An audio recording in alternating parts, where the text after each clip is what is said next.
What is happening, Blades? And welcome back to the Blades Ramble. I've got my first repeat guest on today. The first occasion went down so well. The demand for more was there. So we finally got him back on. I'm very pleased to welcome Darren Smith back to the Ramble. Hiya, Darren. How are you doing? I'm good. How's it going? It's good to be your first repeat guest. Like I was your first time guest, I think I was. You were indeed, yeah. First guest and first by popular demand, it has to be said. It was certainly one of the most watched. It may well now be the most watched Ramble that we've done the first time round, and obviously it was really well received. So thank you again for your input that time, and I'm sure we'll hopefully get it just as much a positive response this time around. But we'll see. We will see. First up, I'm gonna sort of ask you everything that I've got some Ramblers questions for you. I've got my own questions for you. First thing I'm going to ask straight out of the gate, can you clarify, if possible, or if you're aware, you may not be, what happened with Illiman? We heard that Illiman had more or less, well, he certainly verbally agreed to sign the contract.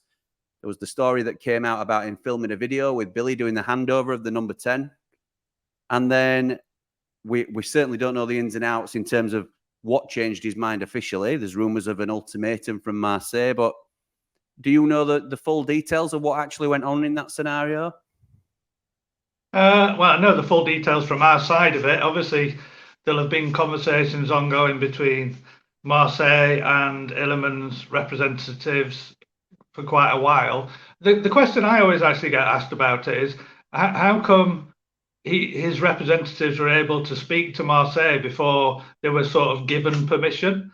And I think fans just need to get this out of their heads now. When it comes to contracts and players under contract, clubs are talking to players all the time, and clubs basically don't actually enter into serious negotiations with other clubs until they almost know that the player wants to come or is interested and that the terms are agreed. So, to be fair to Illiman's reps, they did have the decency to tell us that they were entering into these discussions. Obviously, any player with only a year left on their contract, this sort of thing goes on more than if you're halfway through a contract or something like that. And I think when we were on last time, we knew that this was happening in the background. I think that because Marseille is such a big club, it probably got publicised from a very early stage of negotiation, to be honest. But I mean, we were already in talks with Illiman for a new contract. We entered those as soon as we knew we were promoted. It was sort of in our interest to let him go and speak to Marseille, because we knew they weren't going to blow us out of the water with a bigger salary or anything like that. We assumed that Illy would want to play in the Premier League rather than the French league. So it sort of was in our interest, really, to allow him to have that talk. And where it got to, really, is we were almost in a position where we expected him to leave before he went to Portugal. But Marseille were just not offering the sort of fee that would allow us to let him go, basically. And he wasn't going to go on strike or anything like that. And it looked, and I think we spoke about this at the time, as though Marseille just wouldn't come up with the money to make that transfer happen, which actually put us in quite a difficult situation, because we had a player who clearly wanted to go. We had a club that weren't prepared to pay his market value. And we had a player who looked like he wasn't going to sign a new contract, who we weren't able to sell at full value with a year left on his contract. But actually what happened then is, and we were in a good position, really, because Illy's contract wasn't a particularly good one that he was already on. We were able to offer him quite a big increase in pay. We were able to offer him clauses in terms of transfers if we get relegated, or if we're not relegated. We gave him percentages of any transfer fee that we were going to get.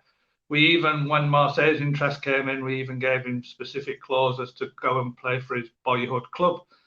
So I think actually there was a lot of umming and ahhing, and actually when he went to Portugal, that was the sign for everybody that he was signing a new contract, and it was just a case of getting the paperwork done. And obviously there were all these different clauses and everything to put in. From then on, I think the pressure came on him and his family from the French side. I think there's talk that even Didier Drogba got involved in persuading him that his family were told they'd never have to pay for a meal in a restaurant ever again, and he'd be a hero and all this sort of stuff. And it all turns your head, doesn't it? And people, can think the Premier League's massive, and it is, but Marseille is a big, big club. And if that's where you grew up and you were just sort of kicking a ball around on a street and you didn't live in the poshest street of the city and that was the club you wanted to play for, it's a massive pull. And it was clearly heart over head. But the worst for us was I think we'd sort of half expected him not to sign a contract, and he's so good that we would have probably let him go for free this season and tried to get him to keep us up.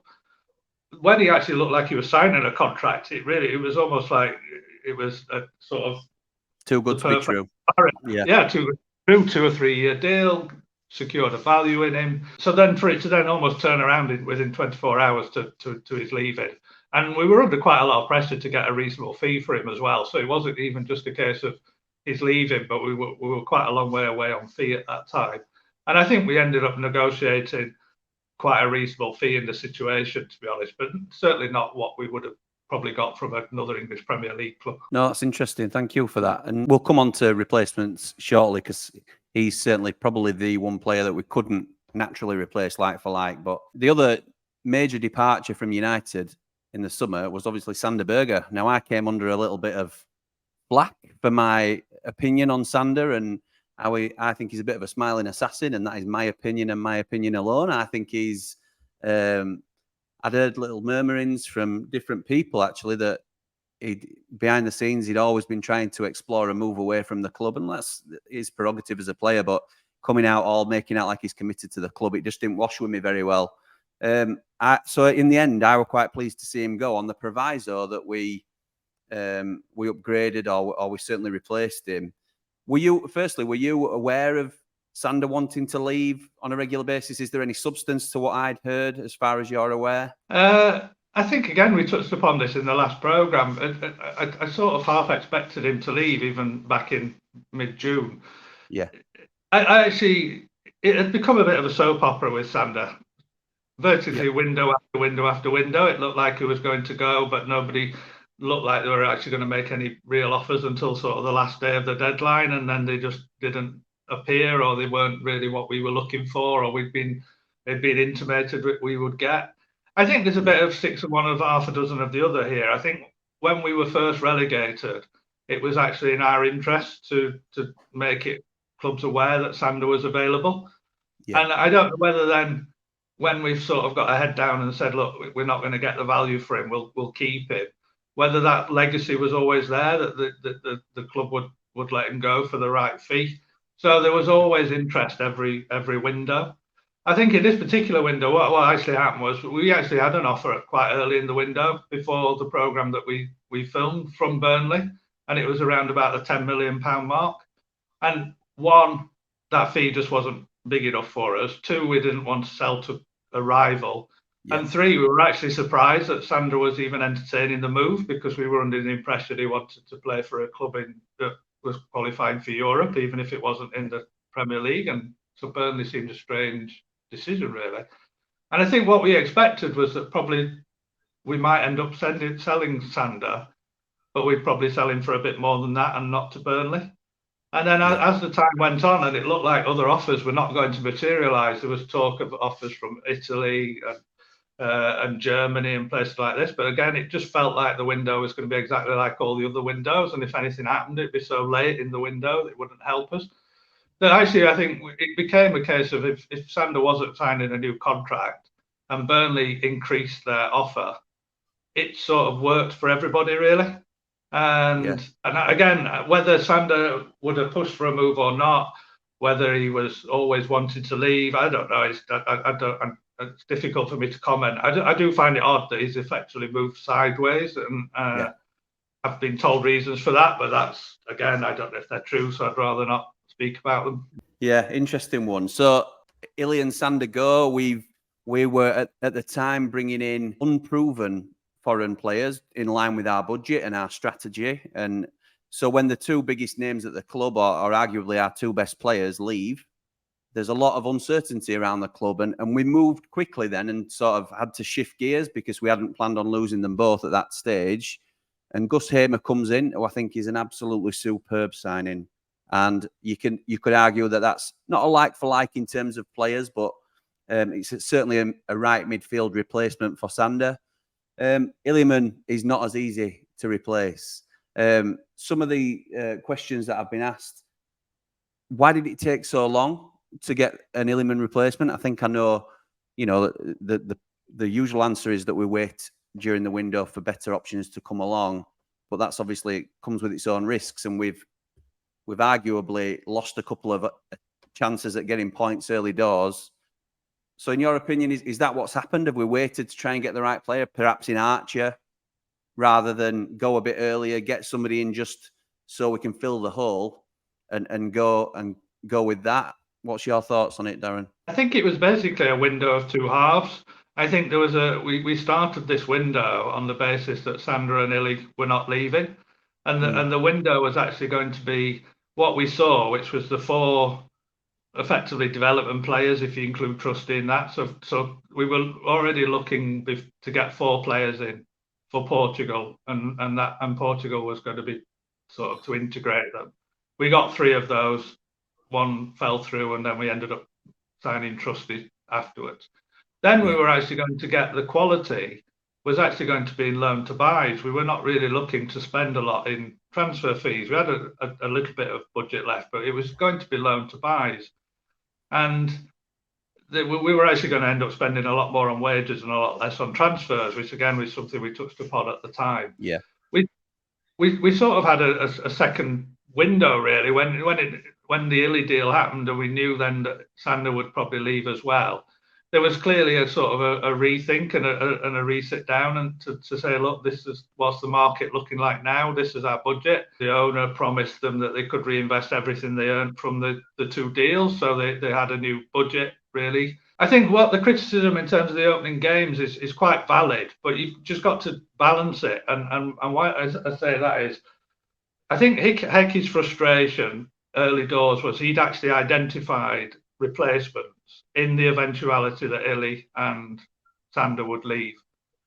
And I think in an ideal world, he would have liked the club to assume that they were leaving, and we would have made those replacements before they left. Yeah. And I think that we would have probably got 2 or 3 players over the line if we'd have moved in June rather than moving later in July and August. Yeah. And I think the frustration then was that one of those players was sold. We then took the list that Heikki had given us and went into negotiation for those players, but the goalposts had moved. So it's no secret that one of the players, and I even touched upon it on this programme, that one of the players we identified if Sander left was Will Smallbone. He'd played 1,000 minutes in the Premier League, was my clue, and things like that. We effectively had a deal agreed with Southampton. But then obviously they sold other players after that. He then got in their team for the first game of the season. They moved the goalposts. We thought he was worth X amount, and it went beyond that. And then so we ended up in a bit of a no man's land where we'd identified replacement, but the transfer fees had moved. Another player that we'd looked at was Akpom. And again, we had a deal agreed. Again, it's a struggle when people are under contract, but I don't think it's any secret that Akpom had already visited the lane and that we'd actually agreed personal terms with him and things like that well before we even were talking about it in late July or whatever. So the deals were almost there on the table. We just had to get that last bit over the line.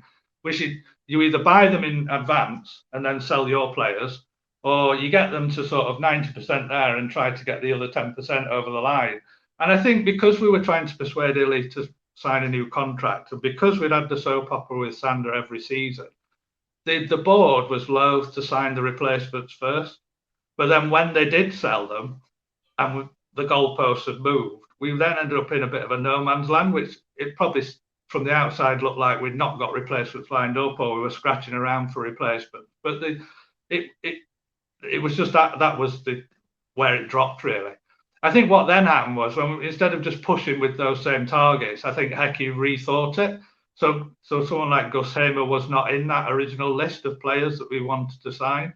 Cameron Archer wasn't available at that stage. We'd been specifically told he wasn't going to be available. So again, it swings and roundabouts really. In one sense, if we'd have moved quicker, we'd probably now have Will Smallbone in midfield and Chuba Akpom up front, by moving slower and having a real scratch team out for that first game of the season, we've now got Gus Hamer and Cameron Archer. So it's swings and roundabouts. Huge upgrade. I don't think it's a secret that I'm a big fan of our new centre forward, but Gus Hamer as well, I think, levels us up. And you touched on the loan to buys there, Darren, that were originally proposed. I think Vinny Souza was supposed to be a loan to buy, wasn't he, for us originally? And then we ended up buying him permanently due to the situation that we were in at the time. Yeah, I mean, it's a shame actually that we couldn't get Vinny Souza over the line as a loan, because we'd have had the best of both worlds. We spoke about this, that getting a loan to buy would have then allowed us to have a bit more budget on other players. I think in the end, if we'd have not sold Illy, we'd have probably lost out on Souza, because I think that what was going to be a loan to buy looked like it was going to fall through. It was a horrendously complicated deal. Like a lot of these European transfers that involve bigger money, there's more than one club that has ownership rights. He actually was only owned 60% by Citigroup and 40% by his Brazilian club, and then there were agents left, right, and centre, and you've got a deal lined up, and then an agent appears and says, I want this fee, and it's like, well, that's not for us to pay. Well, if you don't pay it, we're not clearing the money we've agreed. And it was just a nightmare. And actually it's funny, it was all a bit hung in around the Sander deal. Was one of our concerns was we'd actually converted the deal from a loan to a perm using the Illy money. And the team that had got wind of the fact that we'd actually unravelled all of this was Burnley. So we had Vinny Souza flying in on the Tuesday for his medical and the deal. And we heard that Burnley started talking to him. And we had a real fear that if we turned down the offer for Sander, they would have actually moved on to Vinny. So you second guessing how the market's gone. In fact, it got to the situation, I think that both of them ended up doing their medical at exactly the same time in exactly the same building, and sat next to each other on the chairs, waiting for each other to do the cough and drop one after another, to be honest. Wow. You've touched on one of the names I was going to speak to you about, actually, Darren, in Tuba, but I'm going to throw some names out at you that people are keen to hear about what the real story was, whether we were actually interested. We've all heard the first one that jumps out to me, Wolves' latest signing, Tommy Doyle. Were we in for Tommy? I think we spoke about this one last time as well, that the complex situation with him being a second body at City when we wanted McAtee and Cole Palmer, which we can come on to as well. A lot saying that we missed out on Tommy, but I think that was a conscious choice from what I'm led to believe. If it was money no object, I think we would have probably bought Tommy Doyle, to be honest with you. But we obviously, everything we do is within the context of the budget. I think the problem we had really was that deal made sense to us as either a loan to buy or a loan. And because we were really in for both Palmer and McAtee, that sort of ruled out the loan, and unless we were knocked back with both those players. So we always had Tommy in our back pocket. If we'd lost out on those two, we would really try tooth and nail to bring Tommy in on a loan. But he got so late in the window that even if McAtee had chose a different club or a different route, I think we'd have probably been too late anyway. We'd probably already signed Tom Davis by then to plug that gap anyway. So then it takes you back to the perm, and it goes back to the whole deal of the perm. I think actually Wolves ended up getting him on a loan to buy, which was an option we were never given. But the only reason that was the case is because obviously Man City wanted a player of theirs desperately, and unfortunately for us, they didn't really want Max Lowe desperately from us. So it was a case of we were presented a deal on our table that was totally different to what Wolves were presented a week Max before. Lowe to Man City, love it. That's cruel, but funny. So that's the impression that the majority of us had, really. That, and like, it was a bit of a risk. Obviously, McAtee went right to the death, and we'd lost the Tommy Doyle deal at that stage. So if McAtee had chosen to go elsewhere, it was a risky move, but one, thankfully, that paid off, and one that I think we're better off for. No, Jimmy, just before you move on, just on the City one, it was even more complicated than that. Earlier in the window, we were sort of 70-30 in the belief that Palmer would come and not McAtee. Palmer had sort of been in the first team squad for Man City last season, had a few minutes. Pep had a good look at him, McAtee was the player that they now wanted to have a look at, and they felt that Palmer was going to be beneficial of the loan. So when we first started talking to City, it was almost 70-30 that we would get Palmer. And I still think it was that until he scored that blinding goal in the Charity Shield, and then suddenly it became 1 to number 1. And then we were really struggling. Palmer was off the table. But City's position here was still, we want McAtee to be part of our first team squad. And I think it's been reported that it was McAtee that pushed for the move. I think City were happy for him to get 5 minutes here, 10 minutes there, and be part of the first team squad. I think he stuck his neck out and said, no, I want to play the 25, 30 games in the Premier League and come back to City as a better player, really. Yeah, and he certainly will. We saw the improvement in him last season. I've no doubt he'll make the step up. I think he's a class above, to be honest. Another name that got linked with us towards the end of the window, a couple of names actually. Divock Origi, was there ever anything in that you're aware of? I think actually it was a sort of in reverse, that his club were absolutely desperate to get rid of him off their wage bill, and him and his agent came into London with a view to doing a deal in the Premier League, because the Premier League seemed to be the only place that could afford his wage. So I think it was one of those, again, we were searching around for alternative strikers and things like that. So there will have been some talks.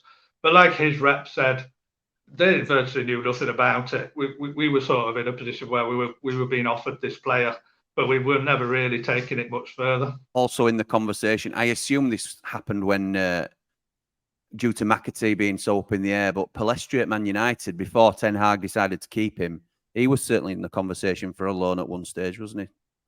I think actually it wasn't anything to do with McAtee. I think actually the preference would have been to get a Pellistri and McAtee as our 2 domestic loans. That we spoke about that a good while out, from sort of 5 or 6 weeks before the window. That was who we had lined up.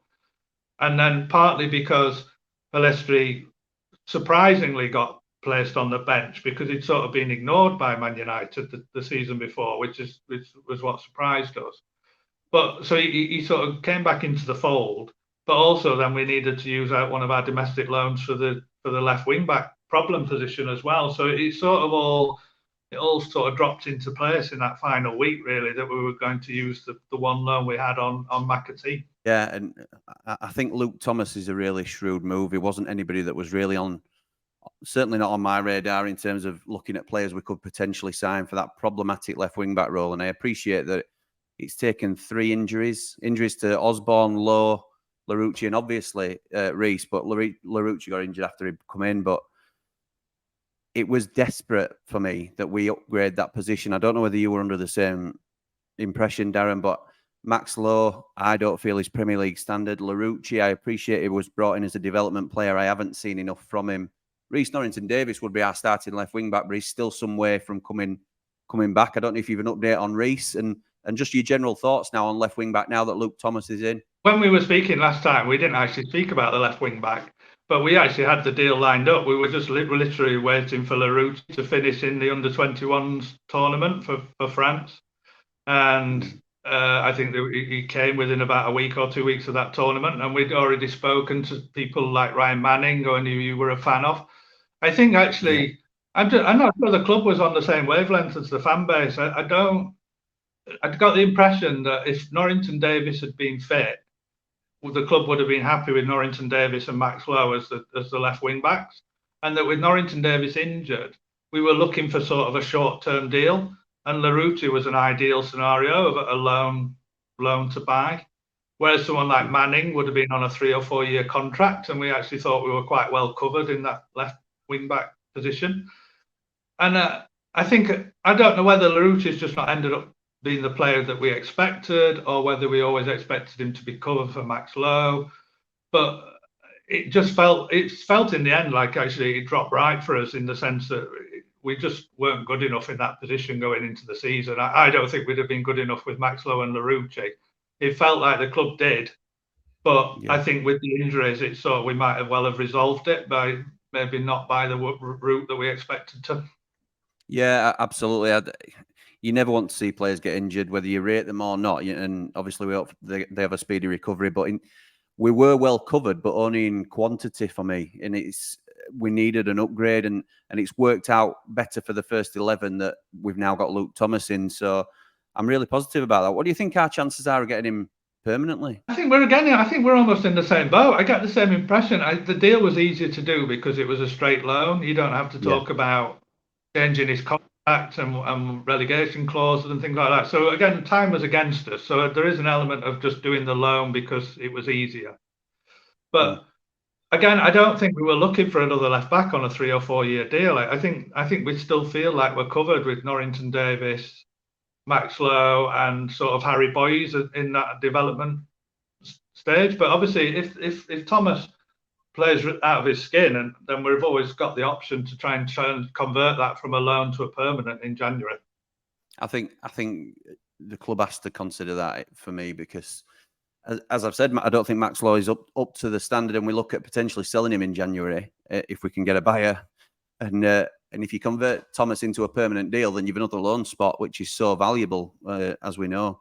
Do you think that making Fleck and Osborne permanent? Look, Osborne started the season well until he got injured, so I can hold my hands up at that. But do you think that sort of restricted our flexibility in the market, retaining those two, when maybe they're not quite up to the standard that we'd want in the Premier League? I think it comes back to this with Ben Osborne is a sort of a jack of all trades, isn't he? Not necessarily a master of any, but I think with our injury record, it's probably turned out to be that Hecky was right on that, and the fan base, including me, were probably wrong. I think Fleck's a bit of an unfortunate one, isn't he? Fleck looked like his wear and tear had got him in the same way that Ender had sort of fallen away. I think what got Flecky a new contract and what allowed Hecky to persuade the board that it was the right deal was he came on as substitute in those last few games and sort of used his head and put his foot on the ball and got the ball in the corner and things like that. And I actually just, even this season, I envisage that that's what he's been put in that squad for. So even if he never really reaches 100% fitness, if he's only playing for the last 15 or 20 minutes of games, you might say he'll come back and do his job. So it'd be interesting to see whether he gets named in the 25-man squad, because that'll give us an idea of how fit he is and how quickly we think he'll come. Yeah, it's just a cool, experienced head, and I agree. I think he did okay towards the back end of last season. And just when you feel like you're writing John Fleck off, he seems to just get up to the level where you think, oh, actually, he's doing okay. But I think the step up to the Premier League for me would be a step too far. And the fact that he's unfortunately seems to have become injury prone now just makes him even more one of those sort of not liability for a player like John Fleck is very harsh way of determining it. But I just think maybe we could have utilised that squad space a little bit better. In terms of, just before we move on from transfers then, Darren, were there any surprising names that we maybe didn't hear about? I know there'll have been loads of players that we were talking to, but any that stand out to you that you'd be comfortable revealing? I think they actually got revealed at some point. But I mean, basically, like I said to you originally, we signed the development players. So we signed Slimani, Traore, Larouci. We were looking for a left centre-back. And that was the guy from Fenerbahce, who was the Sazalai, the Hungarian lad. And I think I actually talked to you about that on the last programme without actually naming him, the ins and outs of that deal. Now, actually, he ended up going on a perm rather than a loan to buy. So obviously that suited Fenerbahce. He went into the Bundesliga. So we sort of had to start again on the left centre-backs.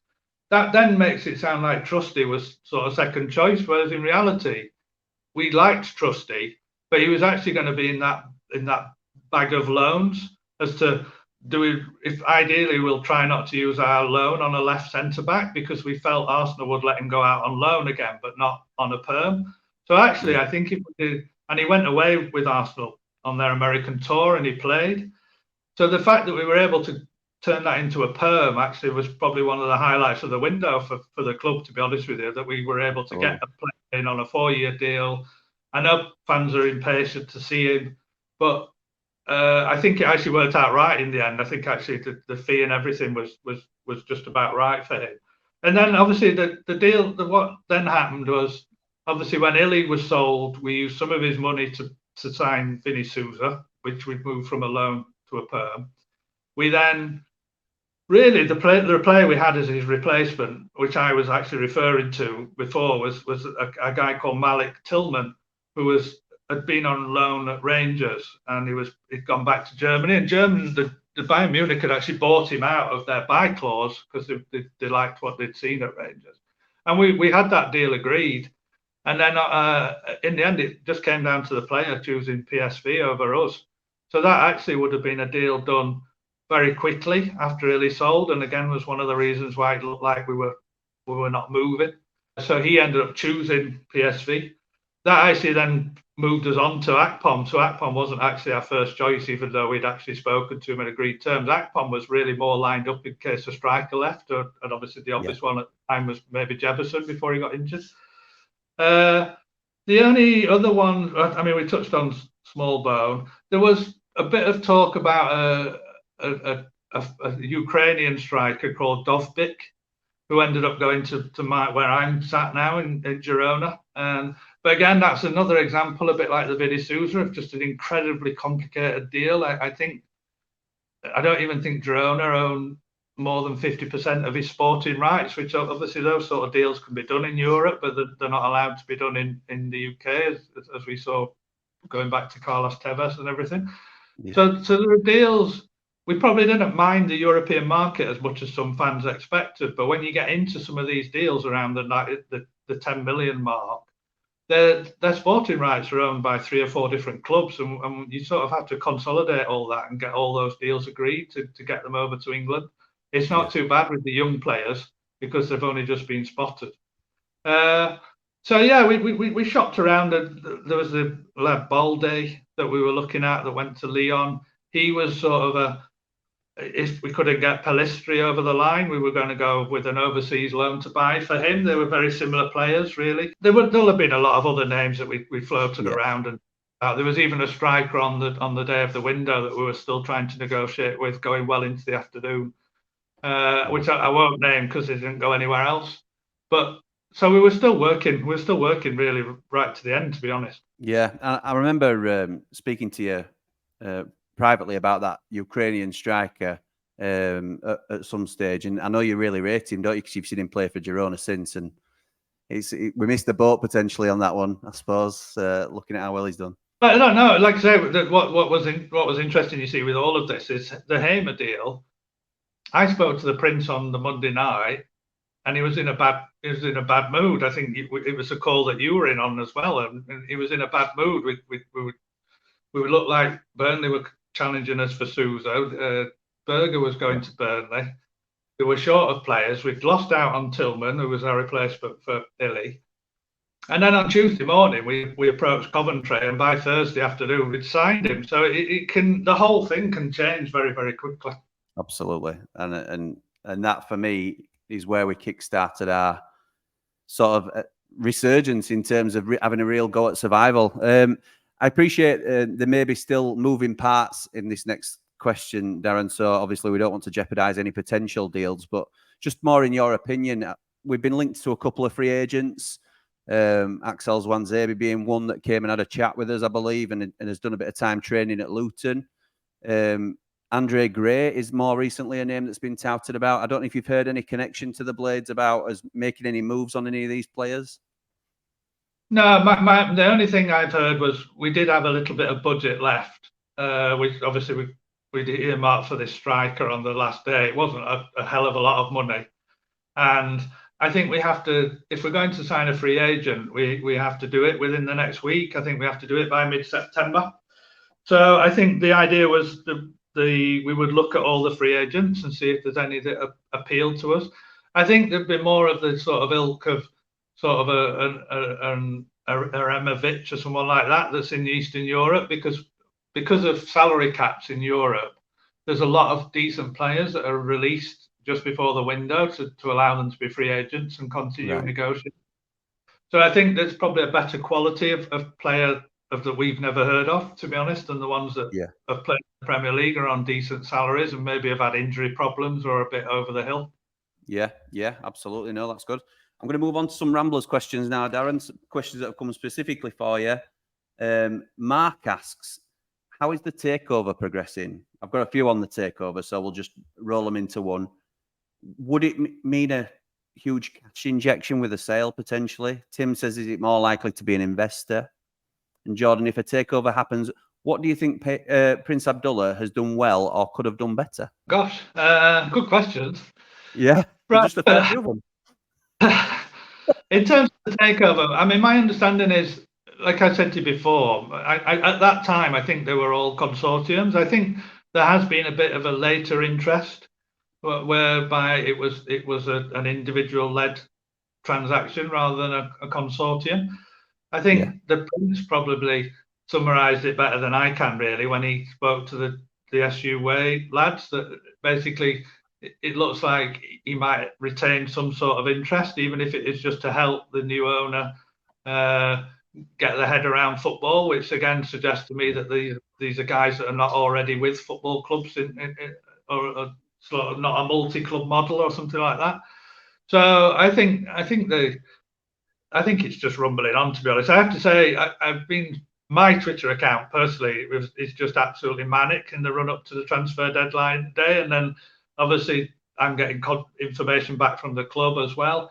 So I didn't really sit down and talk about the takeover, if I'm honest with you. And then since then, I've sort of had my feet up and been glad not to be on Twitter for a couple of days. So I have to say I'm a bit behind on takeover. I do feel a little bit that, I know the fans think about this differently, but I think selling the club's a bit more personal than actually sort of giving information back to the club. I think if the Prince finds a buyer and gives them exclusivity, I'm happy to talk about that buyer. But when it's still at the 1, 2, or 3 different people, it feels like it's still in his remit, really.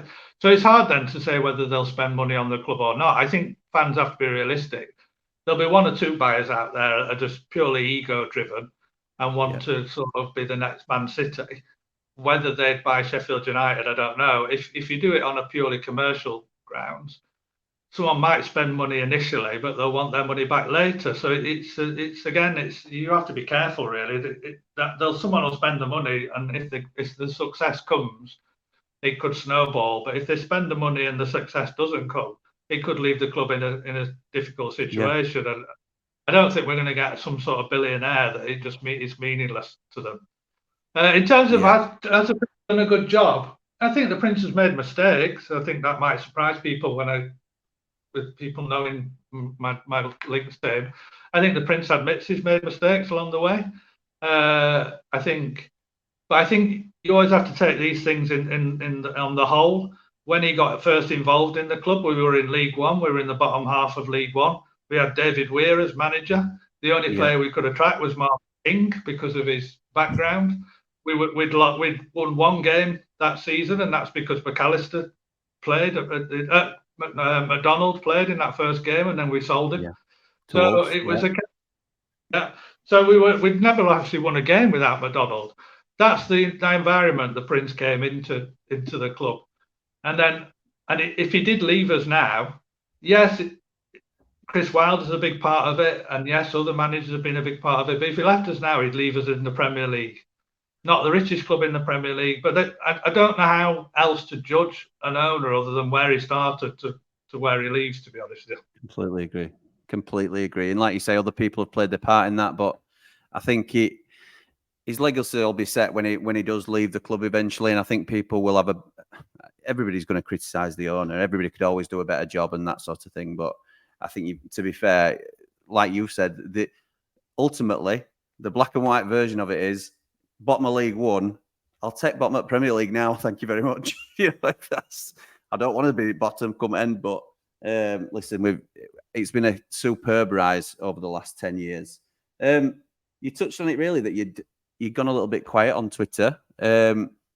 Jerry kindly asks, how are you, Darren? Are you okay? Because you obviously work overtime on Twitter, and we spoke about this last time. I don't know how you put up with some of the negativity that you have to encounter, but I noticed myself that you'd sort of come back a little bit. And there's positives on Twitter as well. Don't get me wrong. I had such a laugh at the Darren Smith derby when it was the Girona versus the Blades, and you had split allegiance because obviously Girona being your adopted team. There's, of course, the funny meme that everybody says, what's happening at Sheffield United? And it's the David Brent office clip, go and get the guitar, but it's go and get Darren Smith. So, and I'll put that up while we're talking about it. But you do take a lot of negativity as well, and, you know, being a puppet and a spokesman and a spin and all that sort of thing. And I just wondered how you, well, Jerry's kindly asked, but I also wanted to know whether it was a conscious decision to pull back from Twitter, or whether it's just a case of, I've done a hell of a shift leading up to the end of the transfer window, and I'm going to have a breather for a little bit. I have to say, a lot of my interaction on Twitter is not actually led by me. It's actually asking, is people are saying, is this true, or is this happening, or is that happening? And obviously, when the transfer window dies down, I get a lot less questions, which is great. That's perfect timing, I suppose. Yeah, I have to say, I've got a very, very thick skin. I think I learned this from the time where Chris Wilder left, and it could never have got worse than that, to be honest with you. I've sort of get into the position where I just think Twitter's not real life, and there is a real life out there. And unfortunately, some people think it is real life. It was difficult at times, I'll be honest. I think it's harder for my family, really. It's not nice for them when I sort of I came back for the first game of the season, and you've got some of the fan base basically calling you this and calling you that, and they're almost at a sort of like, well, are you safe going to the game, or are you this is not who we know, and things like that. So it affects them more than it affects me in a way. But don't get me wrong, for every nasty one I get, I must get about 20 or 30 really positive ones, and even the ones that don't particularly agree with the prints, or don't really want things revealing through Twitter, and don't really think it's the right forum for things to be revealed. And there are people that are out there genuinely just think it's a bit daft that there's an unofficial Twitter feed from the owner, and I sort of get that. I don't mind that. Like I say, I'll engage with anybody as long as they're not offensive, or just don't come at it from the wrong angle. Like I said, there's way more positives than there's been negatives, to be honest. I think the only bit that got a bit silly was, obviously, I got name checked on Radio Sheffield when the interview with Hecky. And it's sort of because I got name checked in it, it was almost like Hecky had said, I don't like this guy or whatever. And to be honest, I think if Hecky's impression was that there's a guy, like a Sheffield United equivalent of Nixon, that tells everyone who we're going to buy and what the deals are and stuff, I don't think I'd enjoy it either. But obviously, he doesn't go on social media, and he doesn't know that that's not what I do. And he probably didn't realise that where I get my information from. And it was, I clarified it straight afterwards. Obviously, I spoke to the Prince and said, look, if this is an issue, we're not doing it right, and it's causing upset, we'll stop. And obviously we didn't. And so we got a bit silly at points, but yeah, sort of the profile of the Premier League and doing a lot of transfer business, I sort of expected it coming into the window, if I'm honest. Mark asks, and one that's close to my heart as well, are there any sort of buyouts in the Archer deal that you're aware of, in terms of, obviously we tied in, Villa held all the cards in that deal, played hardball, and fair play to him because he's a very good player. We're aware that if we get relegated this season, it's an obligation for Villa to buy him back. So a very minimal net spend for us. And then if we survive, they retain a buyout clause, which will be a very healthy profit for us. But obviously we want to try and secure the player if we can, if he's a success. So are there any sort of, that you're aware of or able to disclose, any sort of clauses in that deal where we could potentially buy ourselves out of that, or anything like that we can hope for in the future? Yeah, so what happened? The key to this was Villa weren't looking to get rid of Archer in a complete permanent deal. They wanted what they call control over the player.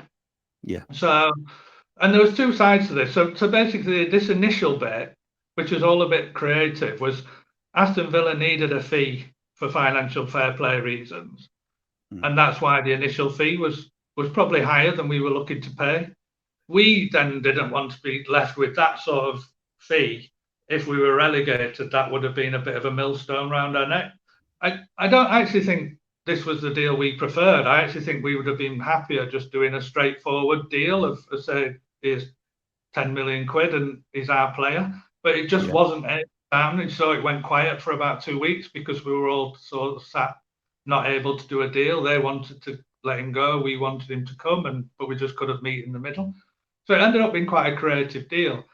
It also got away from having relegation clauses and things like that in the player's contract. So he knows he's not getting relegated, unless Villa get relegated, obviously, but he knows he's not getting relegated. So that helps a big that would have helped on the Tommy Dale deal, for example. Yeah. In terms of the buyout clause, I think they're just becoming the norm now. There are more buyout clauses, not necessarily Sheffield United, but buyout clauses now are becoming the norm for every top 10 club. They just don't want, they know that a player's not going to develop with them, but they don't want to be seeing that player leaving for 80 or 90 million pounds in the future without them having a buyout clause. So I think we just have to get used to it, that any time we buy a player from a top 10 Premier League club, it's going to have a buyout clause.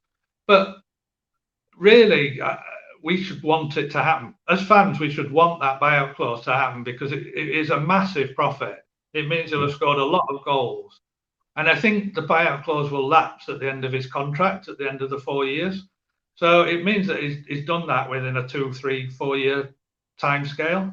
And if he stays and we signs a new contract, then obviously the buyout clause will disappear with that. It doesn't last with him till he's 50 or something like that. So it's actually in all our interests, because realistically, if a player like Cameron Archer signs for Sheffield United and scores 15 goals a season in the Premier League, he's not going to be with Sheffield United in 3 years. Staying, is he? He's not staying. That's right. And if we got a massive billionaire owner, and they said to Villa, look, we'll buy you out of the buyout clause, then that's always an option on the table. But where we are at the club at the moment, it's a good deal all the way around, really. Yeah, I agree. And I think the only sort of nugget of hope I hold on to in terms of Cameron Archer long term is looking at a club like Brentford with Ivan Toney. And I'm not saying he will now stay at Brentford, but they managed to hold on to him as a prize asset and built around him. And if we can survive, certainly being the primary goal, but then build around him, then he either wants to stay or he goes for a big fee unless Villa come and take him sooner. So, yeah, fantastic signing. As you know, I don't need to talk anymore about Cameron Archer. I've done it enough on this channel. But Stephen asks, do you know what the hold-up with McAtee was, particularly on the day when we missed the deadline, when everybody seemed to be in agreement that that's the deal that we wanted? No, I don't know. I was as shocked as everyone else. I actually cocked up that day and said he'd signed, because actually I get my information from the Prince, but the Prince is actually in bed till about 2 or 3 o'clock in the afternoon, and I foolishly went with somebody else's telling me something. So I'm still kicking myself now. That deal was done on the Wednesday. The whole deal was done on the Wednesday. It was just a case of waiting for City to say, yes, you can go and play for Sheffield United. So as far as I'm concerned, once that was agreed, he turned up on Friday morning and the deal should have been done. So honestly, I have no idea. It could have been something really minute about, I don't know, his insurance if he got injured or something like that. Some real just sort of like clause 1.23.8 or something like that holds it up. So you can't issue the deal sheet until it's all done. So I wouldn't get too panicky about it. It's all done and dusted in the end. But no, I don't know. And thank you. And I don't think Eki would have played him anyway. I think you were saying on your feed, and I agree. Well, we'll have missed him for about 10 minutes, because that's all he'll come on for the last 10 minutes, because Eki's overly cautious, I would say, sometimes in terms of the way he beds new players in. My final question, Darren, to you tonight, and it comes from Carrick, but it's one I'm going to ask you for a genuinely honest answer for, because I know that what you would like to happen, but do you think we will stay up this season? Oh, Jimmy, do you have to ask me that? I do. Do I? I do. Do you know, I have to say, my head actually says no, if I'm absolutely honest with you. My heart says yes, but my head's not saying no, we've got absolutely no chance. I think there's a genuine chance here that whoever stays up might only have something like 30 points or 35 points or something like that. Because I just think both between sort of the top 15 and the bottom 5. And I think the one thing we have got in our favour, I know there's a lot of talk of we've missed opportunities losing to sort of Palace and people like that. I actually think these games that sort of Burnley are letting goals in, I think they're the games we'll do well at the Lane. We don't. Teams that come up with a good defensive record tend to do better in the Premier League than teams that play really expansive football and score a lot of goals, because it's quite hard to repeat that in the Premier League. So I think when I might regret this because we've got Tottenham next game and we'll probably lose about 7-0 at their ground. But I think when Tottenham come to the Lane, I'd fancy us to get a 1-0 or a 1-1, whereas Burnley were out of that game early doors. So I think actually in the end it might be picking up those points at the Lane that will be the key. But it's a bit risky, isn't it, that you're sort of hoping that Everton are rubbish and you're hoping that Wolves are rubbish and you're hoping that Bournemouth are rubbish. We're not. I think we're going to struggle to get to 45, 50 points, and that's what would secure you safety. So I'm really, I don't want to sit on the fence, but I'm really sort of 50-50 on it, to be honest with you. I'm not writing us off, but I can't say it with confidence that we'll stay up. Okay, that's fair. I'll let you off because it was a very harsh question to ask when you're desperate to say, yes, of course we will, but I have asked you for honesty and thank you for doing so. What I would say, Jimmy, is I do think if the worst does come to the worst and we do get relegated, I do think this window will be quite an important window. I'm not saying that every player we sign will still be with us in the Championship. You think that someone like if Gus Hamer rips up the league, he'll probably end up staying in the Premier League if we don't. But I do think we've reduced the age profile and we've increased the contract profile of the squad. And I think a lot of these players would stick around in the Championship to get us back up. Whereas last time we were a bit lucky that we sort of happened upon Illy coming through the academy, and it sort of he gave us that boost to take us forward. That's right. No, I agree with that. And just while we're talking about that, obviously we'd lose Archer as well going down. But just to clarify, if we stay up this season, but unfortunately are relegated the following season, is the deal for Archer still the obligation that Villa take him back whenever we're relegated, or does it lapse after this season? It's just this season that. So we weren't able to be in a position where we could afford an £18.5 million transfer fee if we were relegated. Basically, it had got too rich for us, that deal. So yeah. With the second year of Premier League money, you'd hope that you're not signing as many players in the next summer as you are this summer. So you'd hope that you can sort of, by spreading it over 2 years, it becomes a lot more affordable deal for you. Yeah, absolutely. Darren, thank you so much for joining us today. I appreciate your time. Always really interesting conversation, great insight, very much appreciated. And yeah, it's great. Thank you for coming on. No, it's my pleasure. Great stuff. All right, I'll speak to you soon. See you later. So there we go. Another interview with Darren Smith in the can. Brilliant. Absolutely fantastic insight again from Darren. Let us know what you think down below with your comments. Do like, subscribe to the Ramble. We're trying to get to that 5K before Christmas Day. Almost at 3K as we speak. But yeah, let Darren know what you think. If you've any more questions, I'm sure he'll be happy to answer those. But yeah, just really appreciate him coming on and giving his time. So we'll leave it at that for now. Come on, you red and white wizards. Up the blade. Ramble on.